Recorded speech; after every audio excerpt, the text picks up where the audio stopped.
महाराज म्हणतात की पशु पक्षी प्राण्यांना भुकिलेना जरूर अन्न द्यावे, पण धन देत असताना विचार करून द्यावे असं सांगतात.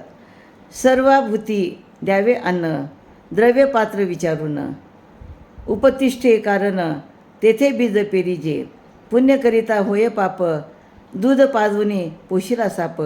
करुणी अघोराचा जप, दुःख विकत घेतले, भूमी पाहता नाही वेगळी, माळ बरड एक काळी, उत्तम निराळी, मध्यम आणि कनिष्ठ, म्हणून विवेक, काही कारणे ते निके, तुका म्हणे फिके, रुचिनिधी मिष्ठान्न.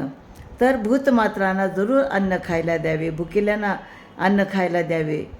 अन्न देताना जास्त विचार करायचा नाही, पण एखाद्याला आपल्याला धन द्यायचं असतील, पैसे द्यायचे असतील तर विचार करून द्यावे. त्यासाठी त्यांनी उदाहरण सांगितलेलं आहे की ज्या ठिकाणी बी टाकल्यानंतर उत्कृष्ट प्रकारे चांगल्या प्रकारे तिथं बी रुजते आणि चांगलं त्या ठिकाणी बी टाकल्यानंतर त्या ठिकाणी चांगल्या प्रकारे ते उगवते, त्या ठिकाणीच बी पेरावे.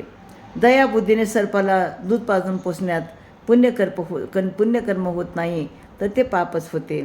आघुरी मंत्राचा जर जप केला तर पाप होते आणि दुःख विकत घेतल्यासारखे होते. म्हणजे भूमी सर्वत्र एकच आहे, पण तिचे प्रकार वेगवेगळे आहेत. म्हणजेच माळ जमीन, काळी जमीन, उत्तम जमीन, मध्यम जमीन, कनिष्ठ जमीन, अशी वेगवेगळे जमिनीचे भेद आहेत.